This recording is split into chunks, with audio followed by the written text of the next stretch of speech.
Assalamualaikum warahmatullahi wabarakatuh. Bismillah walhamdulillah wassalatu wassalamu ala rasulillah wa ala alihi wa sahbihi wa man tabi'alah. Di pagi yang mulia ini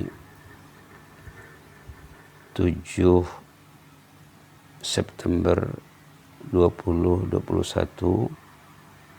29 Muharram 1443, kita bersama Tafsir Al-Munir serial yang ke-7 bersama surah Al-Ma'un, mungkin bagian terakhir insyaallah kalau sempat. Apa yang mau dibincangkan di sini? Subhanallah, tentang masalah yang disorot dalam surah Al-Ma'un, fawailul lil musallin, celaka besarlah ke atas orang yang bersolat karena lalai solatnya, selalu melambatkan solat, kemudian melakukan sesuatu karena riya, kemudian enggan menolong orang lain dalam perkara-perkara yang simpel saja, malas mau menolong orang. Subhanallah, subhanallah, subhanallah. Mudah-mudahan kita dilindungi Allah daripada sifat ini ya. Boleh kita rujuk semula ayat itu untuk lebih melekat di hati kita. A'udzubillahi minasyaitonir rajim. Bismillahirrahmanirrahim. Ara'aital ladzi yukadzibu bid-din, fadzalikal ladzi yad'ul yatim ولا يحض على طعام المسكين وويل للمصلين الذين هم عن صلاتهم ساهون الذين هم يراءون ويمنعون الماعون. Di sini Profesor Dr. Wahbah Az-Zuhaili rahimahullah menekankan, katanya apa?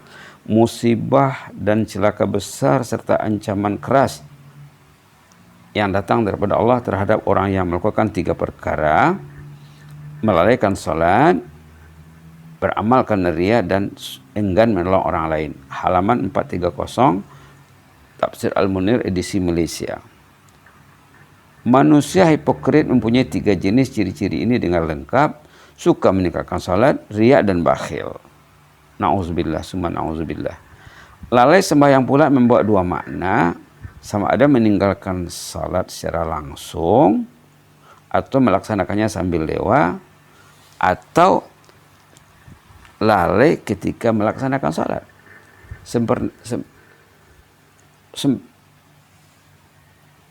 Sebenarnya lalai waktu melaksanakan salat itu tidak dianggap dosa, karena bukan semua orang mampu salat secara khusyuk dari awal sampai akhir.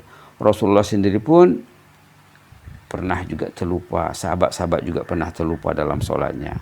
Yang dikatakan nisyan itu tidak bermasalah. Yang dikatakan di sini yang bermasalah ini an salatihim sahun, lalai dari sholatnya, bukan lalai dalam sholatnya. Lalai dalam sholat itu dimaafkan. Kemudian berkenaan dengan riya, di sini dalam halaman 431, ulama mengatakan sedikit riya tidak mengapa sekiranya untuk mencontohi orang lain atau menangkis tomahan orang, katanya. Sebenarnya amat sukar menghindari riya, kecuali orang yang suka mendisiplinkan dan mengasuhnya agar bersifat ikhlas. Ini perlu kepada perjuangan.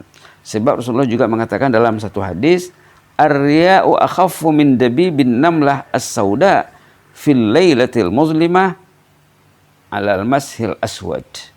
Riya itu lebih sukar dikesan dari semut hitam yang kecil di malam hari yang gelap pekat di celah-celah cemara rambut yang hitam. Susah mau dikesan. Maka kita perlu banyak beristighfar ya. Allahumma akhlis niyatina, Allahumma aslih a'malana wa akhlis niyatina. Ya Allah, betulkanlah amal kami, ikhlaskanlah amal kami juga ya Allah. Kalau ada amal-amal yang kurang ikhlas, kita minta kepada Allah, kita cover dengan istighfar banyak-banyak. itu maka istighfar itu tidak ada hadnya ya. Istilah al-ma'un pula menurut kebanyakan ahli tafsir adalah bermaksud kata nama pertolongan atau pinjaman yang lumrahnya diberi karena ia mudah atau sedikit. Pertolongan yang kerap diminta oleh orang lain sama ada miskin atau kaya yang tidak menyebabkan permohonannya tercela. Sebaliknya orang yang enggan menghulurkan bantuan pertolongan seperti itu dipandang rendah atau bakhil. Apa contohnya? Seperti meminjamkan kapak, orang kerja di kampung ya, cere, kendil, baldi, ember, mancis, korek api, pengayak, cangkul, apa-apa saja alat-alat keperluan orang yang biasa dipakai sehari-hari, itu tidak mengapa kalau kita pinjamkan sama orang katanya. Justru orang munafik di sini katanya enggan memberi seperti itu. Termasuk juga air, garam, api. Kalau zaman sekarang katalah handphone, orang nak gunakan handphone sebentar, dia mengkontak saudaranya apanya dalam masalah-masalah emergency. Contohnya begitu ya. Dalam satu hadis Imam Ibnu Majah, baginda berpesan, salah satu la yumna'na, alma wan nar wal melih. 3 perkara tidak wajar disekat orang lain memanfaatkannya, air, api, dan garam. Termasuk dalam perkara ini juga permintaan jiran untuk menumpang bakar roti katanya dalam tempat-tempat roti di rumah Anda, atau untuk menumpangkan barang berharga di rumah Anda untuk tempoh atau 1 hari 2 hari. Ada yang mengatakan al-ma'un bermaksud harta zakat. Perangai buruk seperti ini meskipun terserlah nyata di kalangan orang-orang munafik, namun kadang-kadang sebagian perangai itu menghinggapi segelintir orang Islam juga. Walaupun yang dicela di sini orang munafik, tapi orang Islam juga ada yang terkena katanya. Dengan demikian orang berkenaan juga termasuklah dalam celaan yang terdapat dalam ayat ini.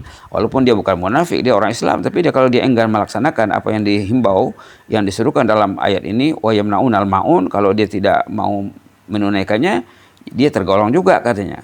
Keengganan memberikan pertolongan dalam hal yang demikian dianggap menjatuhkan marwah, kecuali kalau terpaksa, unsur-unsur keterpaksaan.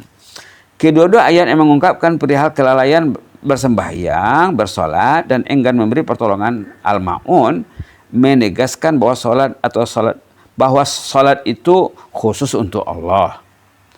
Fawailul lil musallin itu merujuk kepada hak Allah. Manakala wa yamna'un al-ma'un itu merujuk kepada hak manusia, hak hamba. Jadi ada 2 hak di situ ya. Dalam surah Al-Ma'un ada 2 hak yang difokus.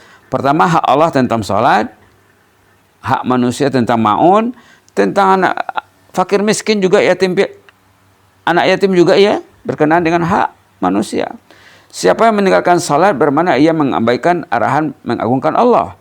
Manakala orang yang enggan mengulurkan bantuan atau pertolongan al-ma'un yang disebut tadi, ia mengabaikan tanggung jawab untuk mengasihani makhluk Allah, dan ini adalah suatu musibah. Semoga Allah menjauhkan kita daripadanya.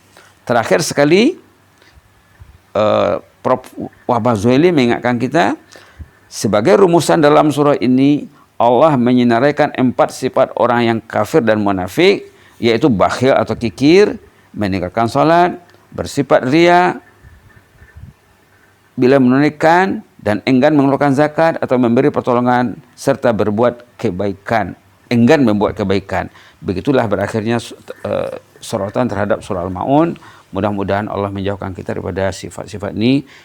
Sepatutnya kita baca surah ini berulang kali, kita hayati, kita lihat tafsirnya, kita dengar juga ceramah-ceramah ulama tentang surah Al-Ma'un, agar kita terhindar daripadanya dan ahli keluarga juga terselamat. Amin ya rabbal alamin. Allahumma zidna wa la tanqusna wa akrimna wa la tuhinna wa atina wa la tahrimna wa asirna wa la tu'sir alaina wa adina wa radana ya karim. Na'udzu biridaka min sakhatik wa bi mu'afatika min uqubatik wa na'udzu bika minka la nuhsi sanan 'alaika anta kama asnaita 'ala nafsik. Allahumma tahhir qulubana minan nifaq. Allahumma tahhir qulubana minan nifaq wa amalana minar riya wa alsinatana minal kadzib. Allahumma tahhir qulubana minan nifaq wa amalana minar riya wa alsinatana minal kadzib. Allahumma yassir lana kulla khair bi yadika innaka ala kulli syai'in qadir.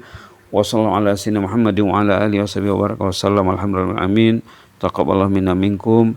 Jazakumullah khairan wa barakallahu fikum. Inni uhibbukum fillah. Wassalamualaikum warahmatullahi wabarakatuh.